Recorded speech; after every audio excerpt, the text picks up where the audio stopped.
चलो आगे देखो, सबका ध्यान इधर। आज हम लोग आवर्त सारणी से संबंधित जितने प्रश्न पूछे जाते हैं सभी प्रश्नों को पढ़ेंगे, और सब प्रश्न वनडे एग्जाम में कहीं न कहीं पूछा गया है। ठीक, तो इसको पढ़ लेते, फिर हम लोग पढ़ेंगे कि जो पढ़ रहे थे। ठीक, इसमें ही डाल दो, आवर्त सारणी से संबंधित, आवर्त सारणी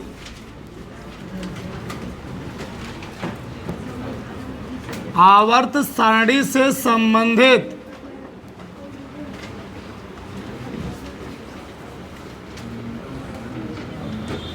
महत्वपूर्ण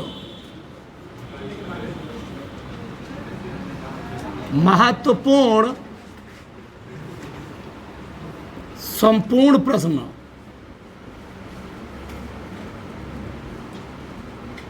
ठीक। तो आवर्त सारणी से संबंधित महत्वपूर्ण संपूर्ण प्रश्न, इतना पढ़ लोगे। आवर्त सारणी में कौन प्रश्न कहां से आए बता दो, चलो समझो। सबका ध्यान इधर, अब कोई लिखेगा नहीं। अगर पूछा जाए आवर्त सारणी का, सब लोग इधर देखो, कोई लिखेगा नहीं।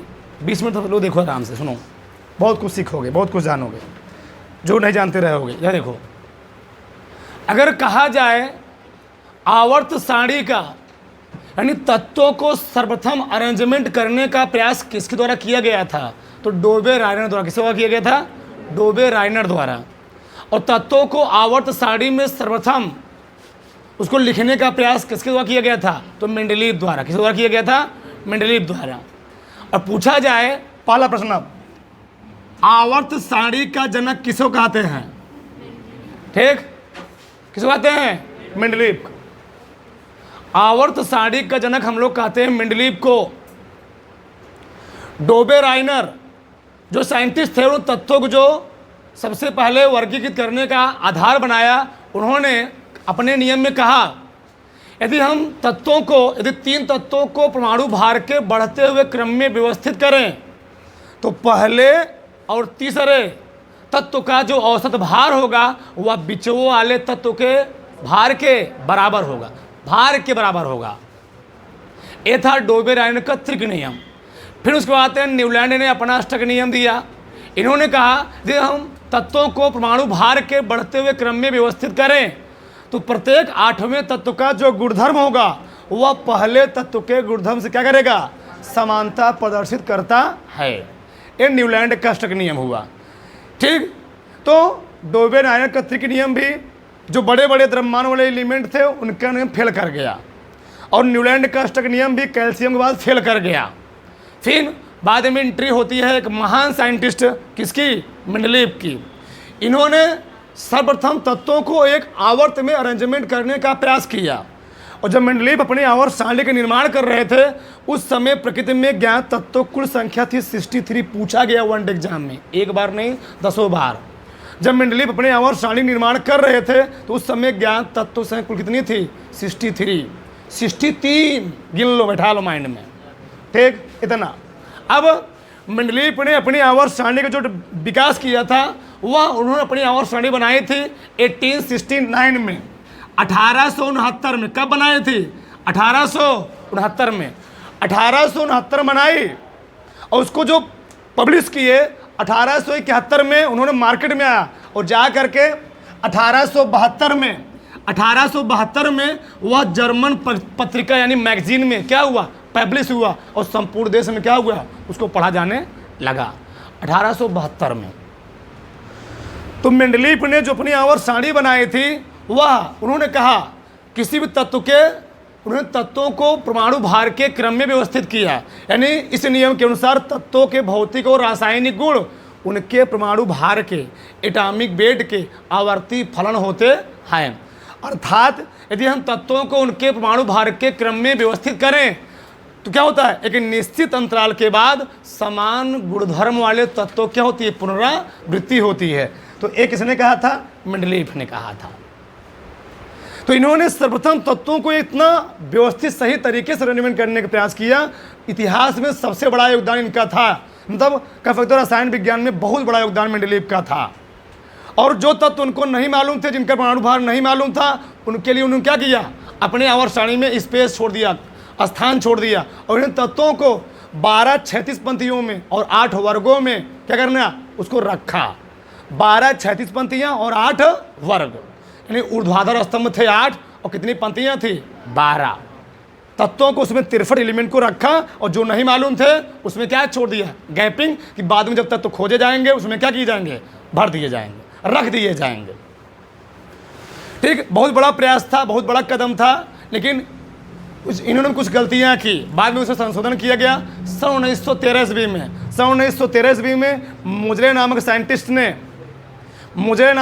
ने क्या किया, इसमें थोड़ा संशोधन किया। जो मेंडलीफ ने आवर्त सारणी डेवलपमेंट किया था परमाणु भार के क्रम में, भार के स्थान को हटा करके बस मुजरे ने क्या किया, क्रमांक जोड़ दिया, और जैसे क्रमांक जोड़ दिया आवर्त सारणी में एक नई क्रांति आ गई, और तत्व धुआंधार धड़ाधड़ खोजे जाने लगे, और कुछ ही सालों में, कुछ ही वर्षों में 118 एलिमेंट हो गए।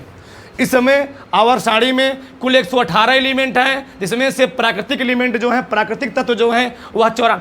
सब प्रश्न पूछे गए हैं बोर्ड में, ध्यान देना। एक चीज, आवर्त सारणी में कुल तत्वों की संख्या 118 है, जिसमें से नेचुरल एलिमेंट कुल 94 हैं, और कृत्रिम एलिमेंट यानी जो साइंटिस्ट द्वारा खुद अपने हाथ से बनाया गया है 24 जोड़े 118 आएगा।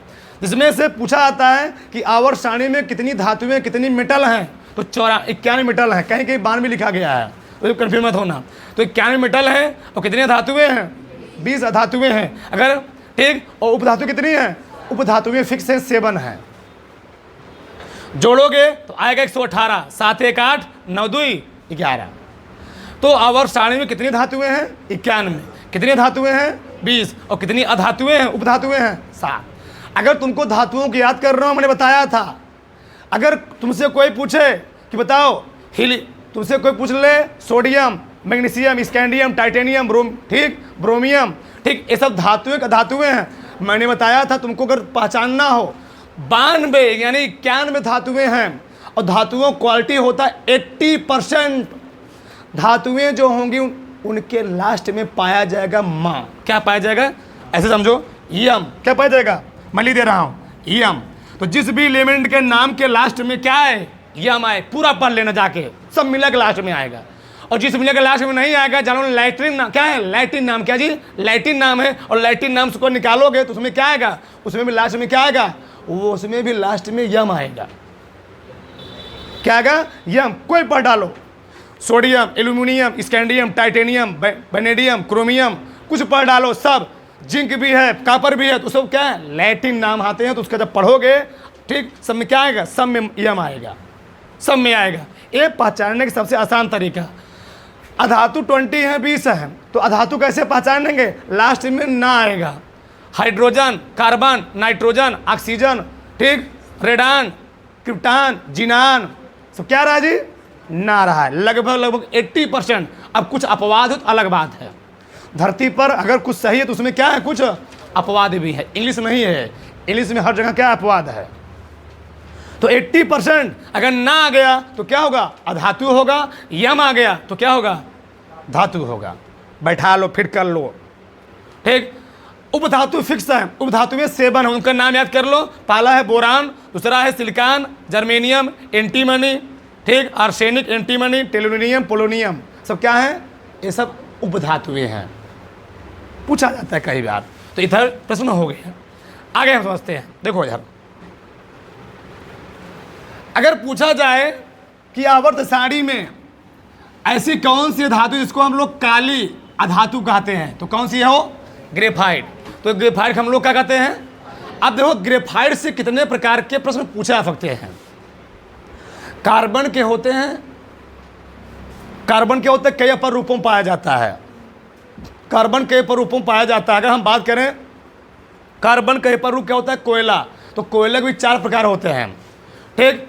सबसे बढ़िया जो कोयला होता है जो झारखंड में पाया जाता है, या हम कहें कि उत्तरा, ठीक, झारखंड में सब जगह क्या पाया जी, सबसे अधिक कोयला पूरे इंडिया में कहाँ पाया जाता है, झारखंड में। वहीं से पूरा कोयला इधर लद के जाता है, ठीक। तो कितना जो सबसे बढ़िया कोयला होता है वह होता है एंथ्रासाइट, फिर बिटुमिनस, फिर लिग्नाइट, सबसे खराब कौन होता है? कौन? पीट। एंथ्रासाइट, बिटुमिनस, लिग्नाइट, पीट, ये सब कोयले में सबसे अच्छे आते हैं। फिर अब देखो कार्बन का ही अपर रूप क्या है? ग्रेफाइट। तो ग्रेफाइट जो होता है इसको हम लोग कहते हैं काली धातु, और तुम लोग जानते होगे यह अधातु होते हुए भी यह विद्युत का सबसे अच्छा क्या है? सुचालक है। और ग्रेफाइट कहाँ पाता है? जो तुम लोग पेंसिल यूज करते हो उसमें क्या होता है? ग्रेफाइट होता है वो। तो कभी बोर्ड में तुम उसको लगा के पेंसिल यूज मत करना, जिसमें करंट आ रहा नहीं आ रहा है, उसमें करंट तुमको मारेगा, चले जाओगे तब, ठीक। तो ग्रेफाइट क्या होता है? विद्युत का कंडक्टर होता है, सुचालक। एक एक बात ध्यान सुनते रहो, बहुत कुछ सीखने वाले हो। आगे पूछा जाता है सूर्य और तारों में, यानी हमारे ब्रह्मांड में, हमारी यूनिवर्स में सूर्य और तारों में पाई जाने वाले सबसे अधिक मात्रा में गैस कौन सी है? तो हाइड्रोजन। कौन सी है? एक बार नहीं हजारों बार पूछा गया है, क्योंकि हाइड्रोजन गैस का जो सुमीमान होता है सबसे ज़्यादा होता है। हाइड्रोजन गैस का सुमीमान ज़्यादा होने के कारण सूर्य में लगभग 70% पाए थे हाइड्रोजन गैस और 27% पाए थे हीलियम गैस। इसीलिए सूर्य का जो सबसे अपार ऊर्जा होने का मेन स्रोत है, तुमसे कोई पूछेगा तो सूर्य की जो अपार ऊर्जा होने का मेन स्रोत है वह क्या है? हाइड्रोजन और हीलियम गैस है। उनमें क्या होता है? नाभिकीय संलयन क्रिया होती है, और यह क्रिया अनवरत कई अरब वर्षों तक होती रहेगी और सूर्य का अस्तित्व क्या रहेगा? बना रहेगा। बातें समझ में आ रही हैं कि नहीं? तो सूर्य और तारों में पाई जाने गैस कौन सी है? Hydrogen gas. कौन सी है? Hydrogen gas. इसीलिए सूर्य का अस्तित्व बना हुआ है, उसमें नाभिकीय संलयन क्रिया होती रहती है और विस्फोट करते हैं, छोटे छोटे परमाणु टूट के क्या बन जाते हैं? बड़े बड़े अणु टूटते रहते हैं, तो वहाँ पर उतराता है ये चीज़। आगे विद्युत में प्रयोग की जाने वाली गैस कौन सी है? अक्रिय गैस कौन सी है? आर्गन। जो हम लोग विद्युत बल्ब यूज करते हैं, ठीक, उसमें जो गैस है गैस भरी होती है। तुम लोग देखते हो जब बल्ब फटता है तो इसमें गैस निकलती है, चाहे ट्यूबलाइट हो उसमें क्या निकलती है? एक गैस निकलती है। तो कौन गैस होती है? आर्गन। ये अक्रिय गैस है। क्या है? अक्रिय गैस है। आगे धरती पर, अब देखो इससे कई प्रकार के प्रश्न पूछे जाते हैं। धरती पर सबसे चमकदार धातु कौन सी है? प्लेटिनम। धरती पर पूरे इस पृथ्वी पर सबसे चमकदार धातु प्लेटिनम है। और बात की जाए प्लेटिनम के बारे में, इस धरती पर सबसे कीमती, सबसे बहुमूल्य धातु भी कौन है? प्लेटिनम है। सबसे बहुमूल्य यानी सबसे अधिक पैसे वाली, बहुमूल्य या सबसे अधिक कीमती धातु कौन है? प्लेटिनम। कौन है जी? प्लेटिनम। पूछा गया एक बार ने कई बार। तो धरती पर सबसे चमकदार धातु कौन सी है? प्लेटिनम। और सबसे बहुमूल्य कीमती धातु कौन सी है? प्लेटिनम। आगे पूछा जाता है कि भारत में सर्वाधिक मात्रा में पाया जाने वाला रेडियो एक्टिव तत्व कौन सा है? थोरियम।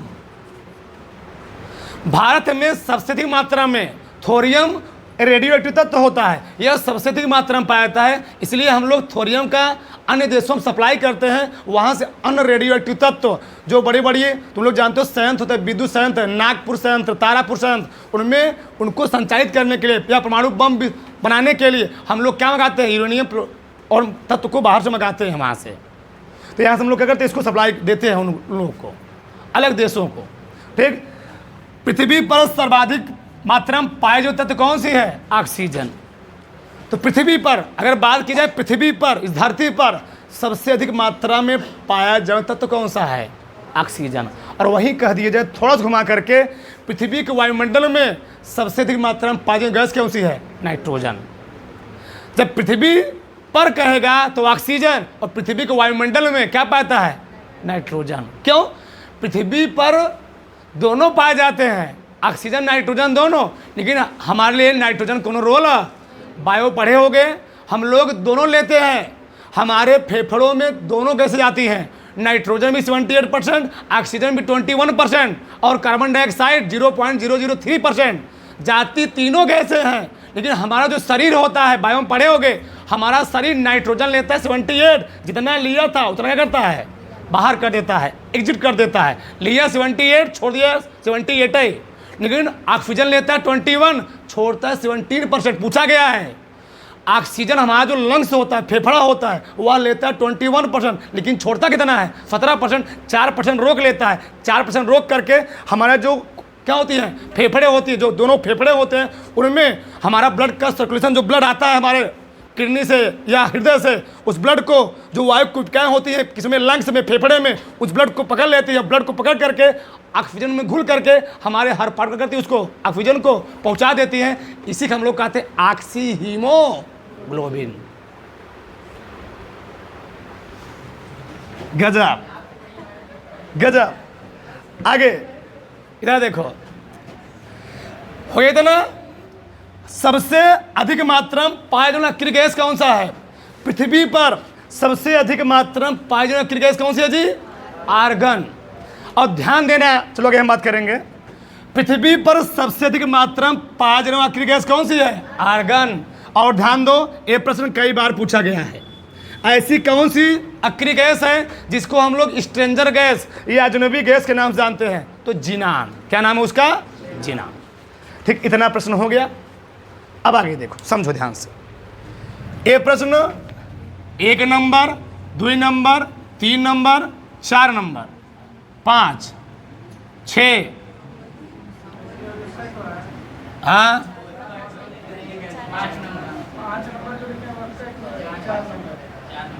अच्छा अच्छा, ठीक ठीक ठीक ठीक ठीक, 5, 6, 7, 8, 9, 10 प्रश्न है। आगे देखो, थोड़ा समझो। अब आगे हम समझते हैं कुछ मेन चीजें। अगर पूछा जाएगा कि आवर्त सारणी में ऐसा कौन सा वर्ग है जिसको हम लोग क्षारीय धातु के नाम से जानते हैं, तो वर्ग 1। कौन सा? वर्ग 1। तो वर्ग 1 में यानी वर्ग 1 लिखता हूं, मैं बना देता हूं।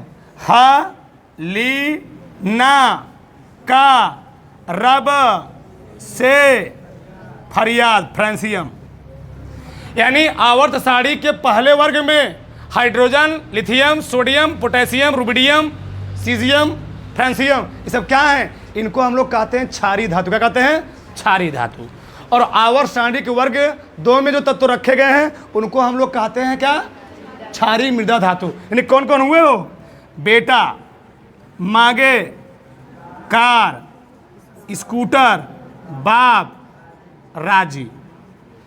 Beryllium, magnesium, calcium, strontium, barium सब क्या होते हैं? ये सब हम लोग कहते हैं क्षारीय मृदा धातु। आगे देखो, आवर्त सारणी के मैंने पढ़ा रहा, जब डी ब्लॉक हम पढ़ा रहे थे, हमने बताया था, पूछा गया है कि आवर्त सारणी में किस वर्ग के तत्वों को मुद्रा धातु या सिक्का धातु नाम जानते हैं? तो वर्ग 11। वर्ग 11 कौन कौन है उसमें? सोना, चांदी सब क्या होती है जी? ये सब होती है मुद्रा धातु। क्या होती है? तो वर्ग 11 में जो तत्व रखे गए उनको हम लोग क्या कहते हैं? मुद्रा धातु या सिक्का धातु। क्या कहते हैं जी? ध्यान रहे, तो मुद्रा धातु कहेंगे या क्या कहेंगे? सिक्का धातु। क्योंकि इन सब का प्रयोग किसके लिए किया जाता है? मुद्रा के लिए, आभूषण के लिए, सिक्का के लिए प्राचीन काल में किया जाता था। ठीक, आगे वर्ग 17। वर्ग 17 के तत्व को हम लोग कहते क्या है? हैलोजन तत्व। क्या कहते हैं? हैलोजन। अच्छा, हैलोजन क्यों कहते? क्यों, रीजन क्या पड़ा? हैलो प्लस जन, यानी ऐसे तत्व जो समुद्री एरिया में पाया जाए, समुद्री स्थानों में पाया जाए, उसको हम लोग क्या कहते हैं? हैलोजन। क्या कहते हैं जी? हैलोजन। बताओ, तुम नमक खाते हो ना, नमक किससे होता है? Sodium chloride. उसमें क्या होता है? क्लोराइड होता है। तो बताओ, कोडिन हो गया, सोडियम, नमक, नमक हो गया ना। जो हैलोजन क्लोरीन है, ये कोडिन जो क्षेत्र होता है कहाँ पाया था साहब? इस समुद्री एरिया में सब पाए थे हैलोजन गैस, इसलिए इसका नाम क्या पड़ा? हैलोजन पड़ा। आगे देखो, वर्ग 18 सबसे खतरनाक गैस। ठीक, इसका एक नाम नहीं है, इसको हम लोग कहते हैं बहुरूपीय। क्या कहते हैं? बहुरूपीय। इसका बहुत सारा नाम है। पहला नाम क्या है? इसको हम लोग कहते हैं अक्रिय गैस। क्या कहते हैं? अक्रिय गैस। या हम लोग इसको कहते हैं निष्क्रिय गैस। क्या कहते हैं? अक्रिय गैस, निष्क्रिय गैस, उत्कृष्ट gas, noble gas, inert gas, शून्य गैस, शून्य वर्ग, कुछ बोल दो, कुछ बोल दो। कई नाम हुए इसके? 1, 2, 3, 4, 5, 6, एक ठोर है, 2 ठोर है भाई। स्थायी तत्व। क्या? स्थायी तत्व। तुमसे कोई पूछेगा आवर्त सारणी में स्थायी तत्व कौन से होते हैं? वर्ग 18 के एलिमेंट। अक्रिय गैसें कौन होती हैं? वर्ग 18 के एलिमेंट। निष्क्रिय गैसें कौन सी होती हैं? वर्ग 18 के एलिमेंट। उत्कृष्ट गैसें कौन सी होती हैं? नोबेल गैसें कौन सी होती हैं?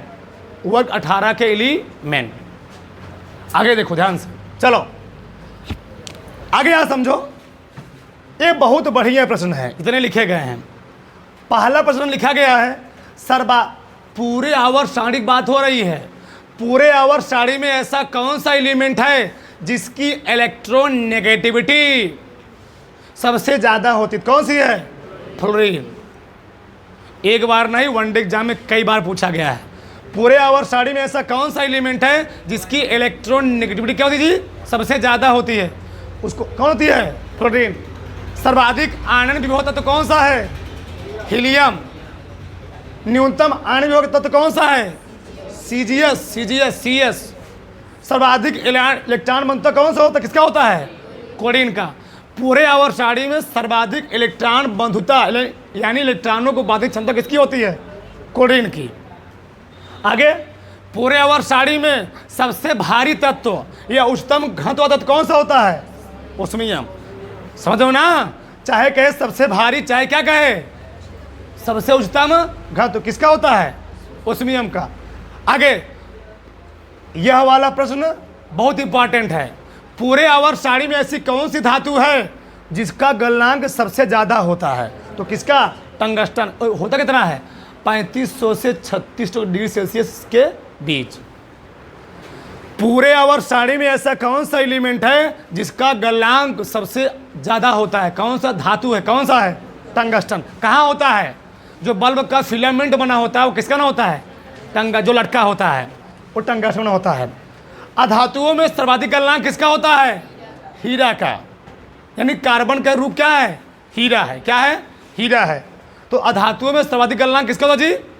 अच्छा, हीरा ऐसा कौन सा राज्य है जो यहाँ सबसे ज़्यादा पाया जाता है? तो गुजरात में। कहाँ पाया जाता है? गुजरात में हीरा को गढ़ा जाता है, फिर इंडिया में सप्लाई किया जाता है उसको। ठीक, आगे जानोगे तुम लोग सब। क्या हुआ?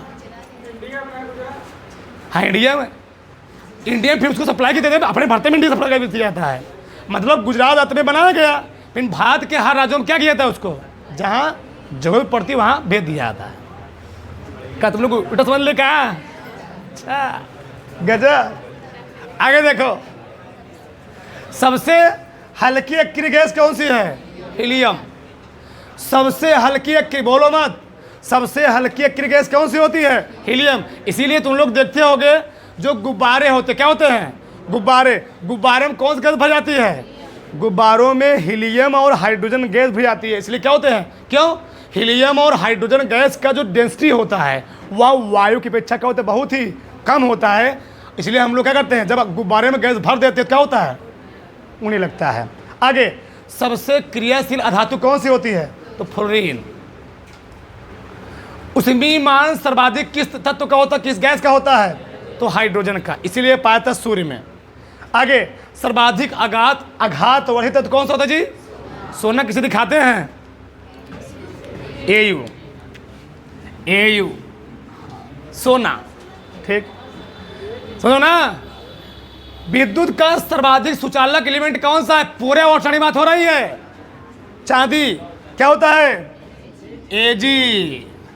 कितना प्यारा नाम में भी है Ag। सुनिए जी, अब पति बेचारा एकदम खुश, Ag बुला रही है। अबे गधा इधर आ। पति खुश हो जाता है। आगे सुनो, ठीक, सबसे हल्का तत्व कौन सा है? हाइड्रोजन। कौन सा जी?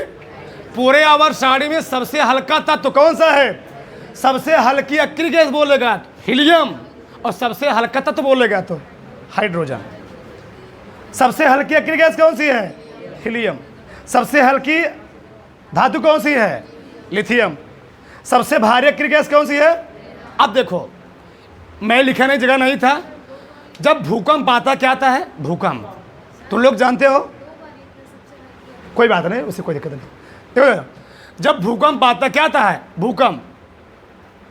पूछा जाता है भूकंप के समय वायुमंडल में कौन सी गैस फैल जाती है, तो रेडान गैस। ध्यान रहे, बैठा लेना माइंड में। इसीलिए तुम लोग देखते हो भूकंप आने से पहले ही कुत्तों या बिल्लियों का पहले आभास हो जाएगा भूकंप आने वाला है, और लोग भागने लगेंगे, चिल्लाने लगेंगे, उनको पहले से आभास आता है।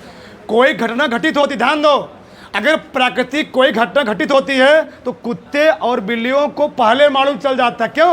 उनका जो दिमाग होता है वो सेंसिटिव होता है, उस प्रकृति के प्रति में क्या होते हैं, बहुत ज़्यादा सेंसिटिव होते हैं। आगे देखो, भविष्य का ईंधन किसको हम लोग कहते हैं, तो हाइड्रोजन को। इसीलिए आजकल जो गाड़ियां आ रही है ना, उसमें कौन हम लोग गैस भर रहे हैं, हाइड्रोजन गैस, सीएनजी गैस, वही होता है, हाइड्रोजन गैस होता है, कंप्रेस्ड नेचुरल गैस। उसमें हाइड्रोजन होता तो उसमें प्रोपेन, ब्यूटेन, एथेन भी है, ऐसी बात नहीं है। अब कुछ ना क्या कुछ होता है, देखो सीएनजी गैस में जो मेन उसमें फंक्शन होता है किसका होता है, प्रोपेन, ब्यूटेन, एथेन का, लेकिन उसमें कौन होता है, हाइड्रोजन गैस भी होता है। आगे सफेद सोना किसको हम लोग कहते हैं, प्लेटिनम को। आगे देखो इधर, यहां समझो, अगर हम बात करें आवर्त सारणी में, अगर आवर्त सारणी में हम लोग आवर्त हैं 7 और वर्ग हैं 18। आवर्त में 36 पंक्तियां, वर्ग में समूह या वर्ग, ऊर्ध्वाधर स्तंभ। तो अगर हम आवर्त सारणी में बाएं दाएं चलेंगे, तो अगर कोई चीज बाएं दाएं चलने पर बढ़ेगा तो वर्ग में क्या होगा, घटेगा। अगर आवर्त में घटेगा तो वर्ग में क्या होगा, उल्टा। तो अगर हम आवर्त सारणी में बाएं दाएं चलते हैं तो बाएं दाएं चलने पर कल मैंने 1 घंटा लेक्चर लिया था, परमाणु त्रिज्या क्या होती है बाएं दाएं चलने पर, परमाणु त्रिज्या बाएं दाएं चल क्या होती है, घटती है। क्यों घटती है, हमने बताया था परमाणु त्रिज्या बाएं दाएं चलने क्यों घटती है, क्योंकि कोषों की संख्या नहीं बढ़ती है बल्कि इलेक्ट्रॉनों की संख्या बढ़ती है, और जब इलेक्ट्रॉनों की संख्या बढ़ेगी तो नाभिक में प्रोटॉनों की संख्या बढ़ेगी, और जब नाभिक में प्रोटॉनों की संख्या बढ़ेगी तो नाभिकीय बल क्या होगा, बढ़ेगा, और उसका आकार क्या होगा, छोटा। लेकिन जब वर्ग में जाओगे तो वर्ग में त्रिज्या क्या होती है, बढ़ती है, क्योंकि वर्ग में इलेक्ट्रॉन बढ़ते ही है, साथ साथ कोष बढ़ते, इसलिए उसका आकार क्या होता है, बढ़ जाता है। अगर हम आवर्त में बाएं दाएं चलेंगे तो धन विद्युतीय लक्षण क्या होगा, घटेगा। धन विद्युतीय लक्षण का मतलब ये है, अरे भैया सबसे, अगर हम बात करें आवर्त में, ठीक, सोडियम क्या है, धन किरण, धन विद्युत तत्व है, इधर रखा गया है, और क्लोरीन क्या है, ऋण विद्युतीय है। मतलब आवर्त में बाएं दाएं चलोगे तो धन विद्युतीय लक्षण धीरे धीरे क्या होता जाएगा, घटता जाएगा, यानी तत्व किस में बदलता जाएगा, ऋण विद्युतीय लक्षण में। अब चायक क्षमता क्या होती है आवर्त में, सब पढ़ाया गया है, ठीक। अब चायक क्षमता क्या होती है आवर्त में, घटेगी, ठीक। धातु लक्षण क्या होगा, घटेगा। अरे भैया पहले क्या होते हैं, एस ब्लॉक में धातुएं रखी गई हैं, डी ब्लॉक में क्या रखी गई है, धातुएं रखी गई हैं, फिर पी ब्लॉक में क्या धातु रखा गया है, अधातु रखा गया है। तो धीरे धीरे क्या हो रहा है जी, आवर्त में बाएं दाएं जाओगे तो धातु लक्षण क्या होगा, बदलेगा, घटेगा। धातु लक्षण घटे मतलब ही है, पहले धातु फिर धातु लास्ट में क्या होती जाएगी, अधातुएं। आवर्त में बाएं दाएं जाओगे तो आयनिक त्रिज्या क्या होगी, घटेगी।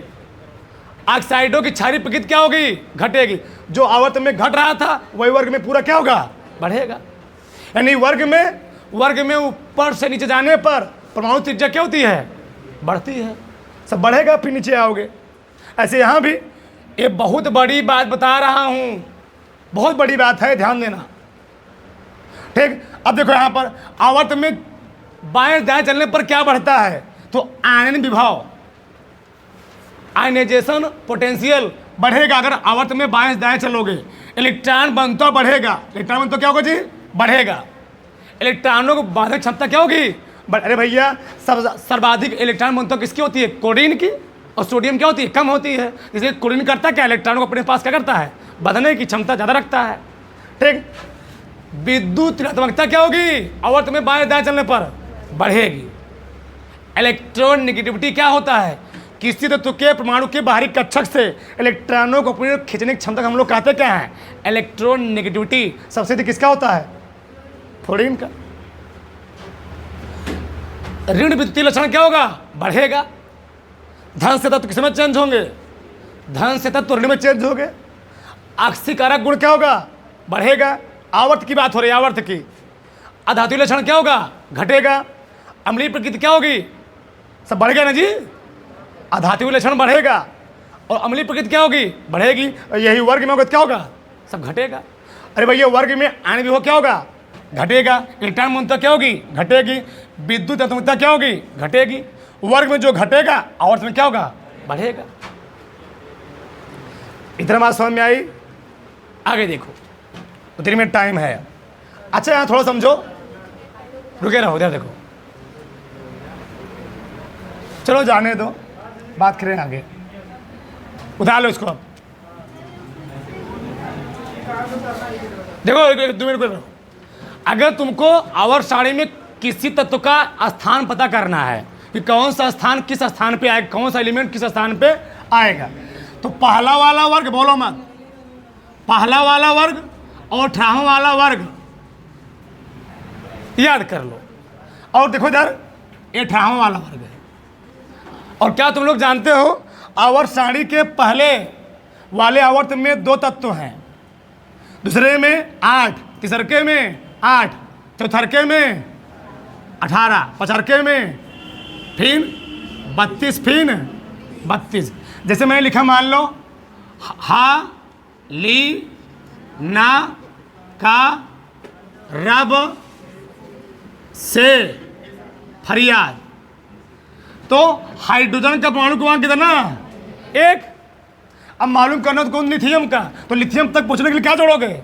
8। तो 8 1 गलत, पहले 2 जोड़ोगे ना जी, तो 2 1 3। अब बताओ 3 हो गए ना। अब हमको सोडियम परमाणु क्रमांक मालूम करना है ना, तो सोडियम परमाणु क्रमांक मालूम करने क्या करेंगे? कितना जोड़ेंगे? तो 8 3। पोटेशियम मालूम करना है, 11 में क्या जोड़ोगे? बड़ा खतरनाक तरीका है, ध्यान। कितना? 11 8 19। रुबिडियम के परमाणु क्रमांक मालूम करना है, कितना जोड़ोगे? 19 में 18 जोड़ो, 37 है। कितना आएगा? 37। अब बताओ सीजीएस का परमाणु क्रमांक ज्ञात करना है, कितना जोड़ोगे? फिर 18 जोड़ोगे, कितना आएगा? 55 आएगा। जोड़ो 37 में कितना आएगा? 55। फिर फ्रांसी मालूम करना है, कितना जोड़ोगे? 32, कितना आएगा? 87। जा काउंट करना, सब आ जाएगा। ये मैं आगे बता रहा हूँ, जब ये ब्लॉक के एलिमेंट आएंगे तो उसको मैं 14 हटा दूंगा, आगे मैं बताऊंगा, इसलिए पर्टिकुलर विशेष बात करूंगा। पहले उतार लो इतना। एक एक मिलाकर परमाणु क्रमांक किस वर्ग में कहाँ पर सब मालूम कर लोगे। उतारो उसको, उतारो फटाक सब।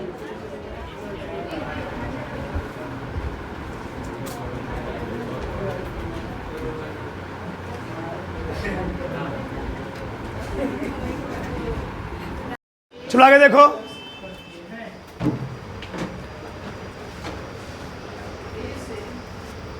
हम लोग आज क्या पढ़ेंगे? आवर्त सारणी से संबंधित महत्वपूर्ण प्रश्न।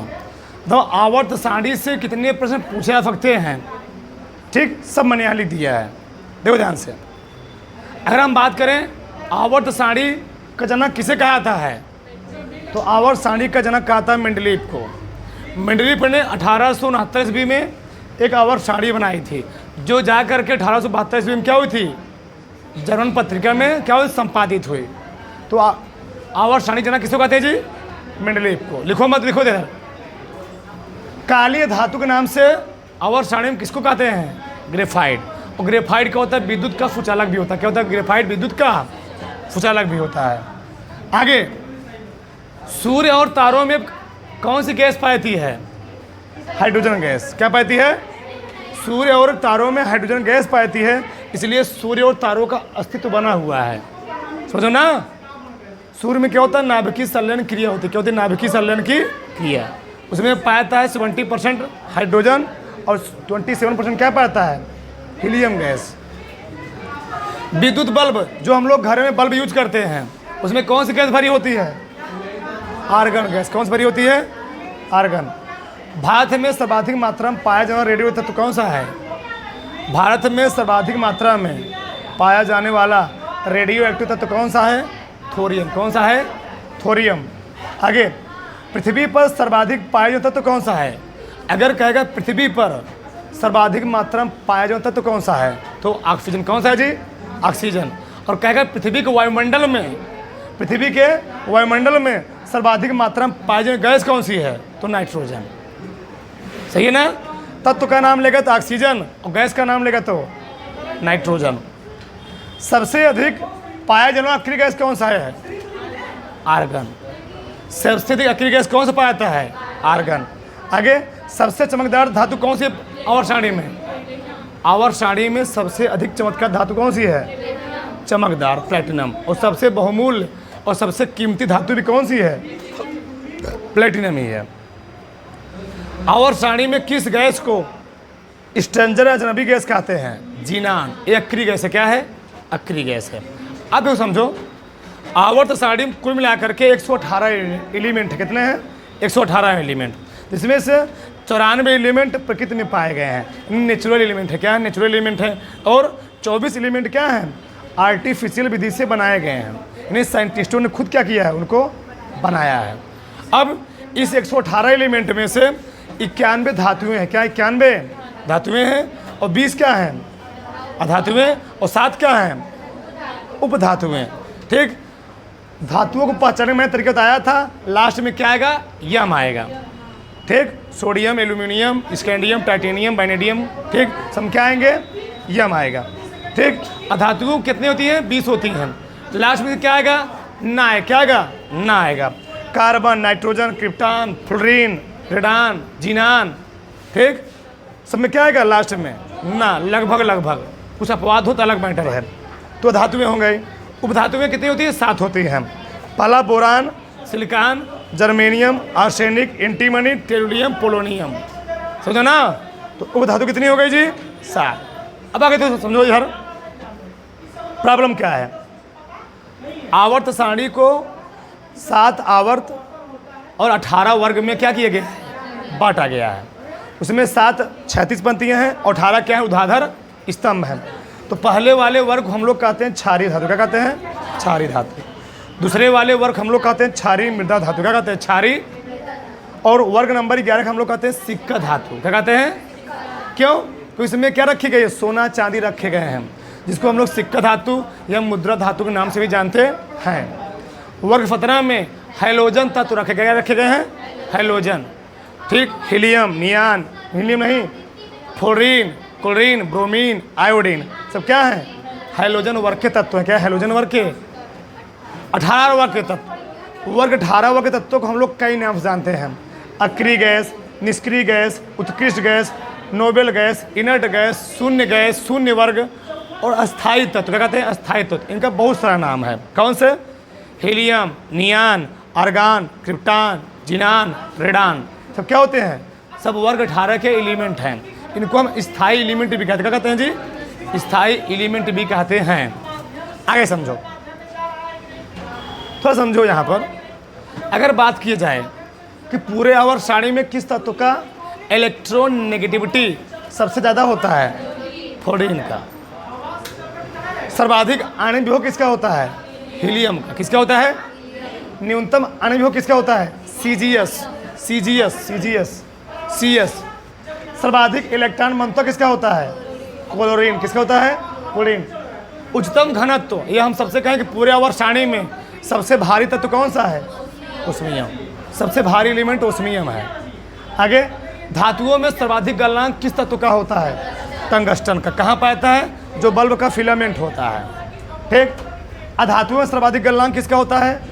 कार्बन यानी हीरे का। कार्बन का रूप होता है। सबसे हल्की अक्रिय गैस आवर्त सारणी कौन सी है? हीलियम। इसलिए इसको हम लोग कहाँ भरते हैं? गुब्बारों में। कहाँ भरते हैं? गुब्बारों में। सबसे क्रियाशील धातु कौन सी है? फ्लोरीन। सबसे क्रियाशील धातु है। क्यों? इसकी इलेक्ट्रॉन नेगेटिविटी क्या होती है? सबसे ज़्यादा होती है, इसलिए सभी तत्वों से जुड़ने का प्रयास करती है। सर्वाधिक आघात वर्धनी यानी पीटने वाली, जिसको हम बहुत अधिक मात्रा में पीट सकते हैं, चादर रूप में बदल सकते हैं, कौन सी है? सोना। आवर्त सारणी में सबसे अधिक सुचालक तत्व कौन सा होता है? चांदी। सबसे हल्का तत्व कौन सा होता है? हाइड्रोजन। सबसे हल्का अक्रिय गैस कौन सा होता है? हीलियम। सबसे हल्की धातु कौन सी है? लिथियम। सबसे भारी अक्रिय गैस कौन सा है? रेडान। ठीक। सब भविष्य का ईंधन हम लोग किसको कहते हैं? हाइड्रोजन गैस को। और सफ़ेद सोना नाम किसको हम लोग जानते हैं? प्लेटिनम। मानो तुमसे पूछ ले, ऐसी कौन सी धातु है जो कमरे के ताप पर, क्या कमरे के ताप पर द्रव अवस्था में, धातु धातु कमरे के ताप पर द्रव धातु कौन है जी? वो पारा, मरकरी, Hg। कौन सी है? Hg। और पूछे जाए कमरे के ताप पर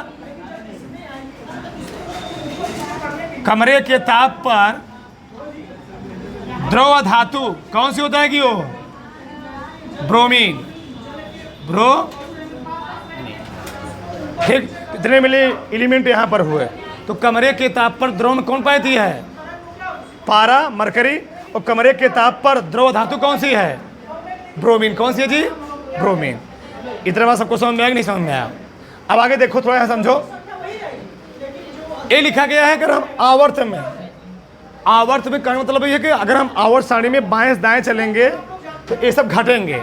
परमाणु त्रिज्या, धर्मत्वीय लक्षण, अपचायक गुण, धात्विक लक्षण, आयनिक त्रिज्या, ऑक्साइडों की क्षारीय प्रकृति, ये सब क्या होगी? तो अगर कोई चीज़ आवर्त में घटता है तो वर्ग में क्या होगा? बढ़ेगा। तो अगर एक चीज़ में घटेगा तो वर्ग में क्या होगा जी? बढ़ेगा। उसी प्रकार से आवर्त में कुछ चीज़ें बढ़ती हैं। आनंद विभव, इलेक्ट्रॉन मंत्वा, विद्युत, ऋणात्मकता, ऋणवृत्ति लक्षण, आक्सीकारक गुण, अधात्विक लक्षण और अम्लीय गुण, ये सब क्या होते हैं? ये सब आवर्त में बाएं से दाएं जाओगे। कौन कौन से? आनंद विभव, इलेक्ट्रॉन बनता, विद्युत ऋणात्मकता, ऋणवृत्ति लक्षण, आक्सीकारक गुण, अधात्विक लक्षण, अम्लीय गुण, ये सब क्या होते हैं? आवर्त में बाएं से दाएं जाओगे तो क्या होगा जी? बढ़ेगा। और वहीं वर्ग में बात करोगे, ऊपर फिर जाओगे तब क्या होगा? घटेगा। समझ रहे हो? तुम लोग जानते हो, हमने कहा कि आवर्त में बढ़ेगा। बताओ, तो आवर्त में फ्लोरीन क्या है जी? सबसे लास्ट में रखा गया ना, इसलिए फ्लोरीन की विद्युत ऋणात्मकता क्या सबसे ज़्यादा होती है।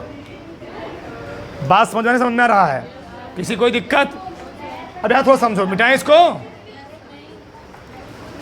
थोड़ा समझो यहाँ पर, दो ध्यान से।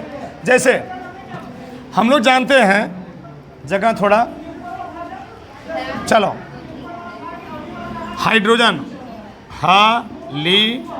ना का रब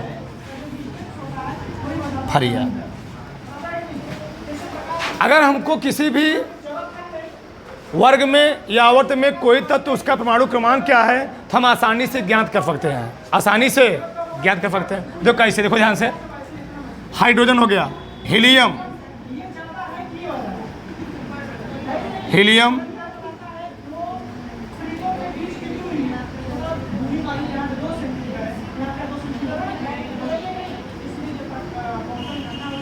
helium, neon, argon, krypton, xenon, radon. देवदान से लिखो मत। आवर्त सारणी में तत्व रखे गए हैं। क्या रखे गए हैं? तत्व। अगर हम बात करें, यहाँ मैं लिख दे रहा हूँ इस चीज़ को, तो पहले वर्ग में दो तत्व। कितने तत्व हैं? दो तत्व। वर्ग में नहीं, आवर्त में। पहले आवर्त में कितने तत्व हैं? दो। दूसरे में 8, तीसरे में भी 8, चौथे में, पाँचवें में, छठवें में, सातवें में।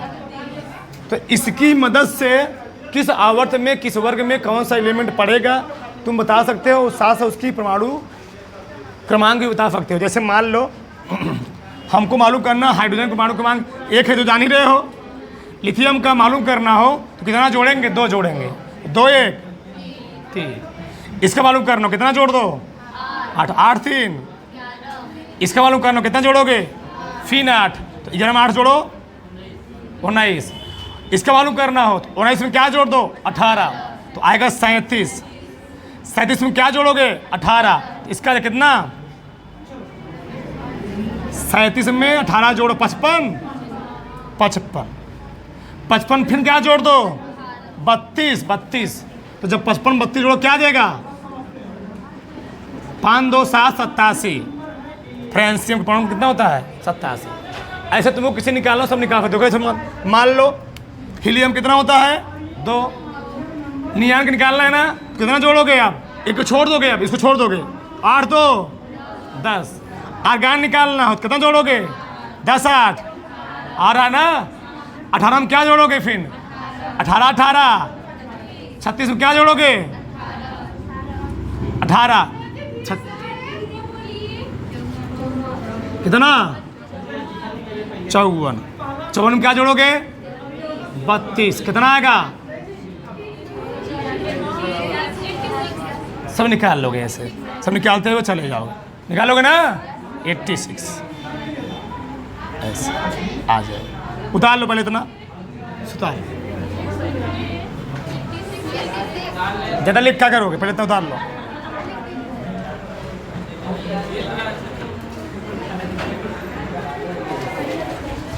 उतारो उसको। Lights, camera, action.